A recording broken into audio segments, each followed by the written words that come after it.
Omusajja oyo yafuba n'atuuka mu bitundu byammwe mu bugubi obw'enjawulo mwana. Nakulaba nga odifendinga Mpuuga wano mbusi mukatuliki munnange. Gwe ssebo struggle eno waliwo time weetuukanga ne mukwano gw'olina okumugjawo to clear the revolution.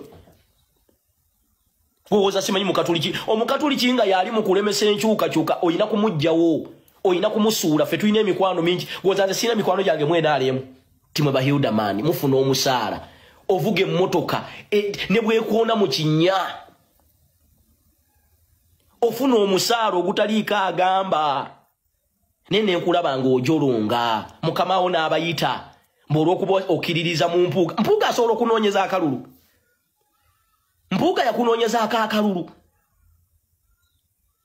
Ojjukira bwe twajja Empigi twajja n'obudde buyiseeko ng'abasajja emabega bakuba abaana tiya gaasi mu maaso kitabuse. Omusajja n'avuga emmotoka paka n'atuuka Empigi n'akuwandako eddusu nakuwulira Lumwoga asimanyi gwe weezimbira gulawundi Bulaadi wazimba gulawundi naye Kyagulanyi yayongerako nnyo. Mwe bavubuka mmwe bugubugu si muliro. Mubeere contented n'ekitono kye mufuna kuba mukyalina emyaka mingi mu nsi muno. Mwe temulinga ba Museveni, temulinga b'Otafiire, temulinga ba Geno Ali, abo bali mu budde bwabwe obw'oluvannyuma. You still have more years to live. Buno omuntu obutonotono buleme bamala mu mukyali bavubuka bato omusajja Kyagulanyi Ssentamu is just in the 40s.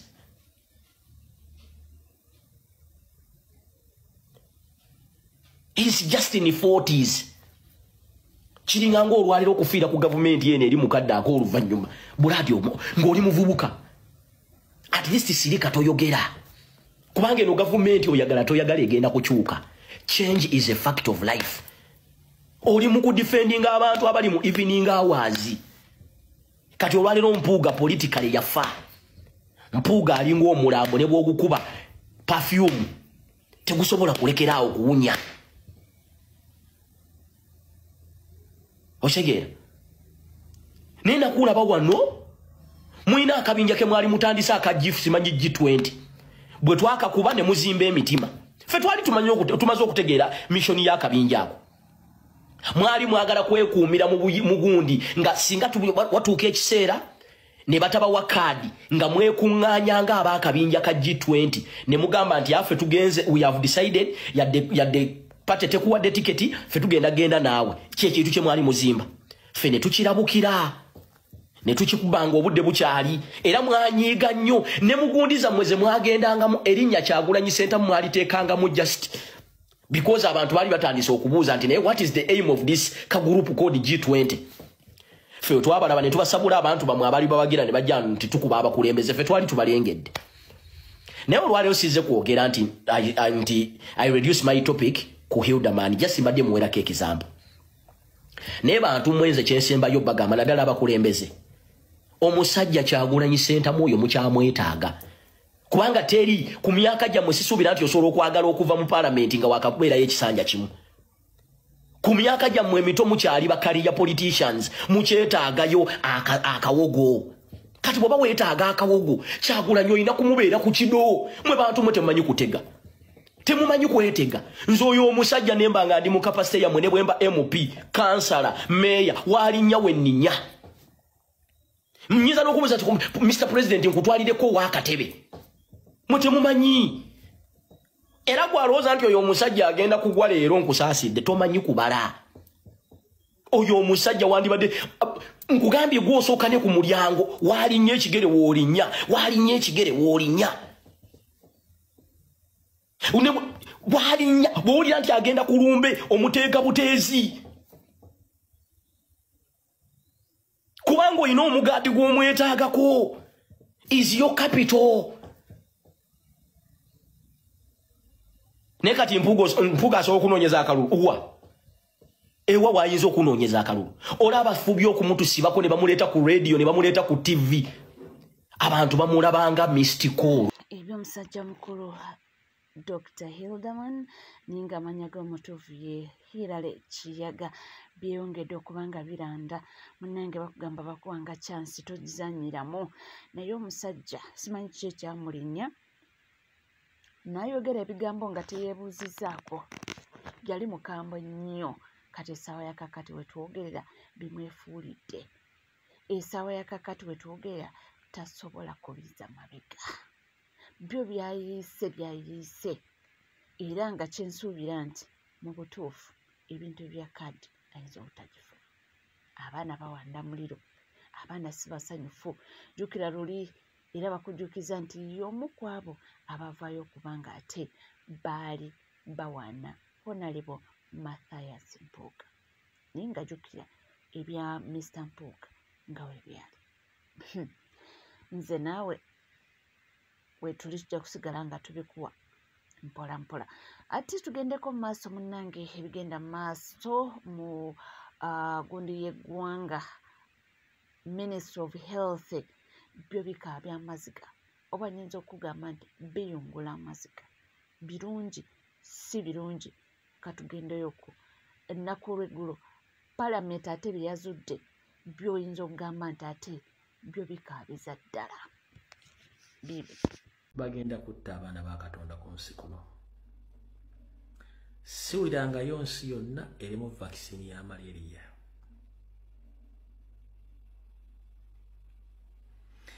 abazungu ensiri bazifuuyira ne bazitta ne balekawo ensiri eziri nakyo weziri tizirwaza kati gwe okufuna vakisini nga tojjeewo nsiri vakisini kizemu kuba abantu Bannayuganda mbakubiriza omulanga temugeze ne mugenda mu bintu bino bakyagala okulya bwe munaagendayo mwe munaamanya kati emyaka gye bakuba ogimanyi bakuba okuva myezi 6 emyezi 18 nemyezi bakuba between the babies of 6 to 18 months kuba ku myezi 6 ku myezi 18 n'emyezi 8 ne bakola teekawo enjawulo ya wiiki 4 wakati wa doozi ezo kati naye nga baba no bali happy nnyo kye bakola obutemba bali happy nnyo baba obalaba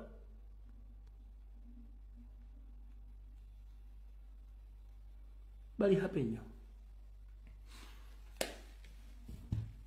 kati bannange omuntu agoyingewa ebintu webawe ebityo nga webitambula nga wobiwulidde omuntu akola atya okuddukira tewali ate nga byonna bigenda mu maaso eri eddagala ebyo biwulidde nga webitambula muganda wange ate ebyavudde eyo era Parliament byeyazudde nokugambye nti biyungula amaziga wobala omutitimbi gw'ensimbi gwe baateeka mu Ministry of Health ogujjanjaba Bannayuganda n'obala n'omuddiri gw'ensimbi egwagenda eri mu URA just URA kujjanjaba bakozi baayo oyinza okwebuuza ansa neeba ntono nga just ekitongole butongole bakiwa omudiri gw'ensimbi omungi ennyo okusinga omudiri gw'ensimbi gwe baatenga mu kitokole kya health kyonna ekijjanjaba Bannayuganda bonna.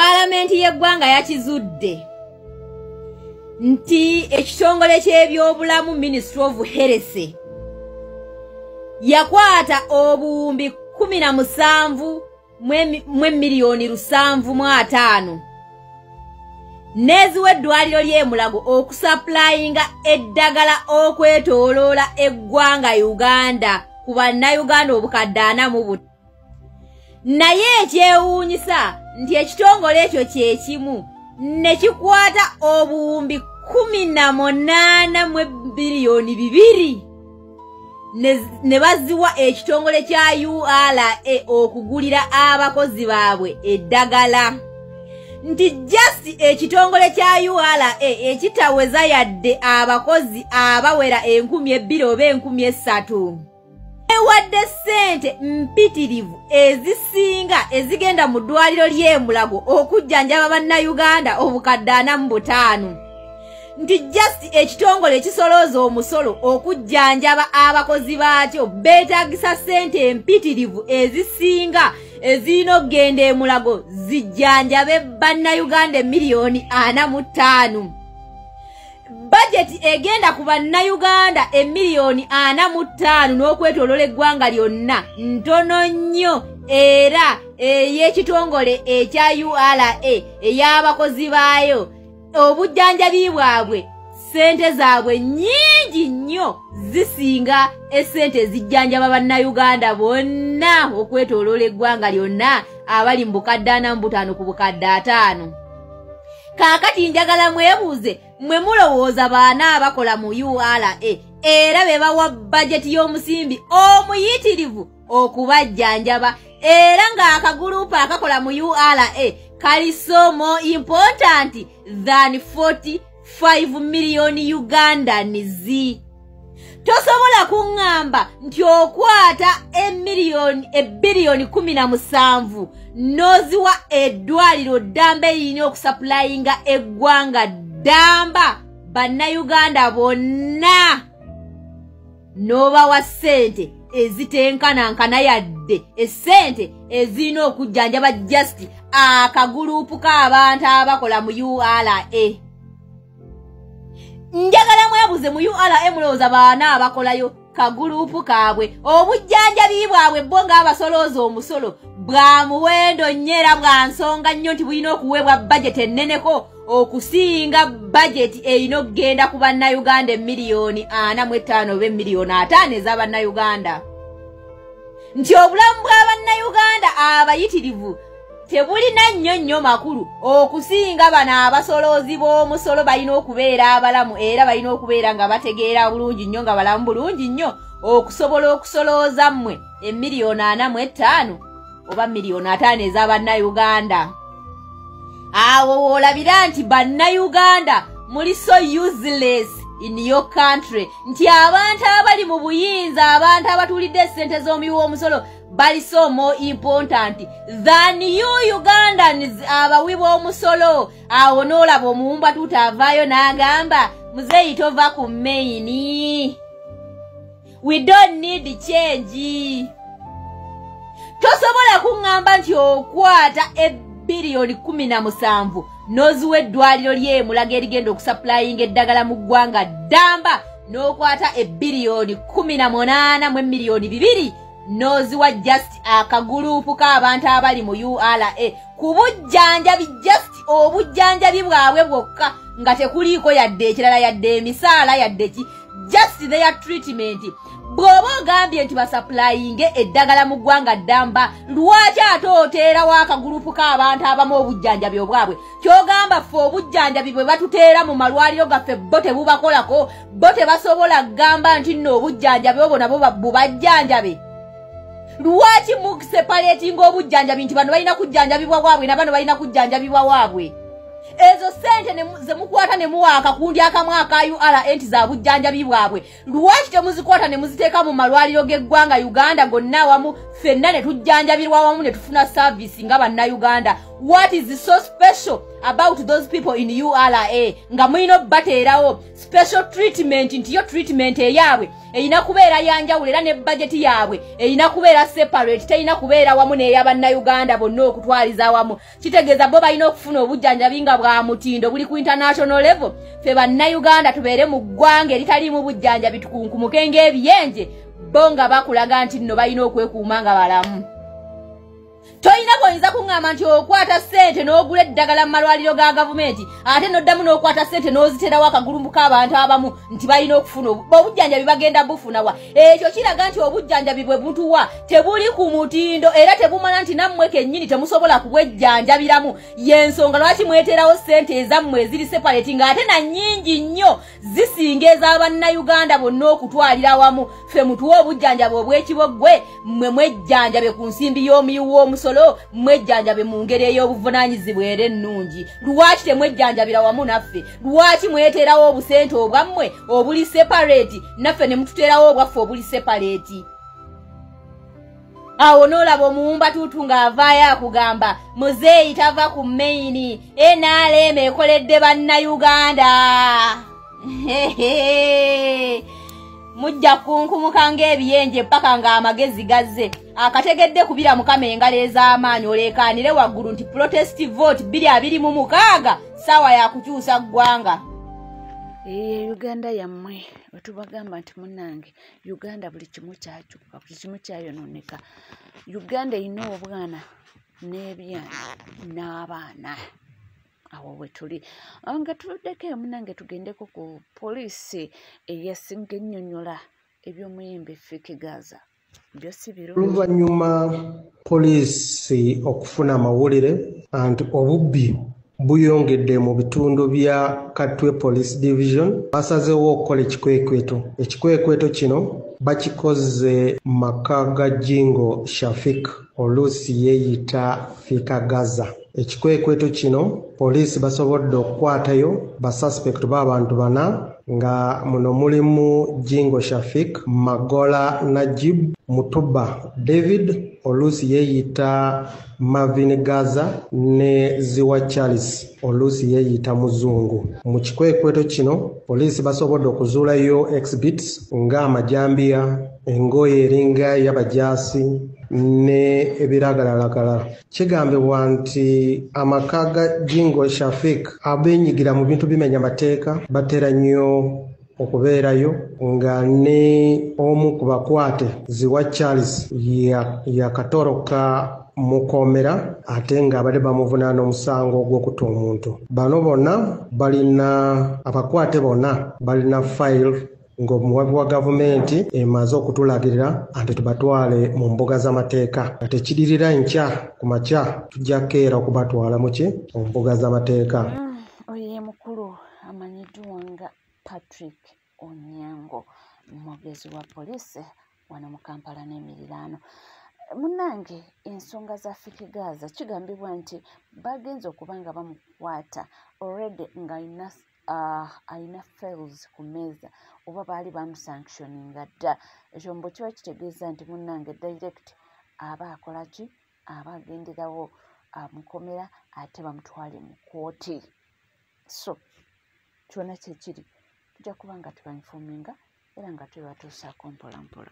Yes, nga tuvuddeko era nga tweyongerayoko tugende ku abavuddeyo ne babanga mbu baregisitalinga ekibiina kyabwe bano nga beenaanise obukofiira bwa red nga obwa people power era abaana bagamba nti buli kimu kye baakoze mbu kiringa kya NUP. Mbutuufu gavumenti ya Museveni aba NRM muli batiitiza ate mutidde looto eno.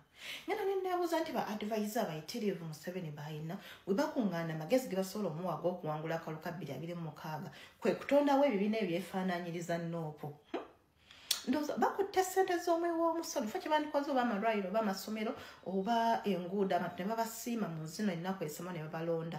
Wabula bazikutte basitadde mu bantu ab'olubato bataddewo ekibiina ekyefaanaanyiza NOP oba people power mbakiyise people power front. Ndowooza babuzeebuze abantu mu campaign oba mu kulonda. Naye n'ogamba essaawa eno ge magezi ge basobola omuwa. Tutandise okulaba ensonga lwaki bayingira NOP ne batubbako ebintu byaffe kwano bye batonze bambadde balletsi zaffe zennyini. Ono gwe mulaba ano ye Lutalo Walter advocate omu ku baali bawoleza Bad Black yasoma na ku Light College katikamu. Noga gavumenti gano ge magezi gokka ge munyini. Naye abaana bagambye nti Museveni tetuli basiru obwo obukodyokodyo muze mu bukozesa obwo obukodyokodyo kasatu batugenda nga tugenda tuuka mu kalulu kunnaana ddala general elections nti bino tuzze tubiraba babiteekawo kubanga bitataganya embeera oba oliawo no confusinga abalonzi abatabitegeera bulungi. Enkofiira gye nnyambadde eno enkofiira gye nnyambadde nagigula ku kitebe kya NUP ekya National Unity Platform. Essaawa zino ze njogerako ndabye eggulire erifulumidde ku Daily Monitor nga ligamba nti waliwo abavubuka tetubamanyi tetubalabangako bawandiisizza people power ng'ekibiina eky'ebyobufuzi. Simanyi oba tulina balwadde ba mitwe oba abatagenda ku ssomero be basinga obungi mu Uganda nti gavumenti ya NRM ejja teekawo embeera yonna okuwuddiisa omuntu owa bulijjo omulaga nti mmwe muli basiru temutegeera kyova olaba tubafuga. Ekintu ekyo kinnuma ku mutima buli wengezaako olaba politics w'e Uganda gwe tukola. Ngenda ne ntunulamu ne ŋŋamba nti nzikiriza nti gavumenti ya Uganda ekkiriza nti bannayuganda beefuga basiru tebalina magezi kyova olaba yeebafuga ate tebalifuna magezi ejja sigala ng'ebafuga. Kubanga ebintu byonna gavumenti byekola ng'ebikola omulonzi olabira ddala nti gavumenti eraba Bannayuganda ng'abasiru. Indirectly ebatwala ng'abasiru abatategeera. Ate nze kinnuma nnyo okumanya nti abazadde baffe nti wadde tebali bagagga nnyo bagezezzaako somesa abaana bategeere. Naye nga gavumenti eri mu buyinza buli lunaku bwenkeera, buli wempuliza speech za Muhoozi, ebintu bya postinga, n'endaba taata we byayogera, n'endaba ebintu gavumenti byekola, minisita wa finance byayogera, n'endaba abantu bye boogera, n'empulira speaker of parliament byayogera, n'endabira ddala nti batutwala nti tuli basiru. Essaawa zino omuvubuka tetumumanyi, tetumulabangako, tamanyi nti buno obukoofiira waliwo abantu abaafa nga babwambadde babwesibyeko, waliwo abagenda mu kkomera ne bamalayo emyaka lwa kwambala buno obukoofiira. Bajenero abamu baavaayo ne bawooninga abantu ku buno obukoofiira nti kati bawandiisizza ekibiina ku buno obukoofiira obusibisizza abantu ne butisa n'abantu abamu. Nze nzikiriza nti gavumenti ya NRM buli weetulaba ffe abalonzi b'e Uganda etulabanga basiru.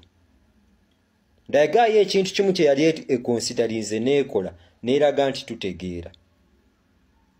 Tugenda mu kalulu ka 2026 mu January, essaawa zino waliwo abavubuka abavuddeyo n'obukoofiira buno nti bawandiisizza ekibiina kya People Power. Luli baasiibya NUP mu makooti ku linnya lya NUP nga likyali NURP. Abamu mwerabidde. Kibalamaawe yali mu kooti nga bali mugina emisango, nga bamubuzaawo ku drone bamutwala mu mawoteeri nti Bobi Wine yafuna atya pata eno. Essaawa zino tuzeeyo mu kazannyo ke kamu, People Power bagiwandiisizza. Naye omuntu yenna abikola alagira ddala nti ali ku bantu abaatasukka na nassale, tebaalinnyako na mu ssomero baazannyirako. Mwe mwetegereza ebyobufuzi we bitambula, biraga nti babayita basiru ate babalabanga abasiru, nti bajja kukola kyonna kye baagala kubanga bakimanyi mmwe muli basiru. Yes, tuli ku NCK TV kugambye nti munnange tubeerabira kubanga osubscribinga obanga obadde tonaba ringing that notification bell, sharing or liking. Tujja kubanga tukoma mu maaso n'amawulire mangi nnyo temuvaawo.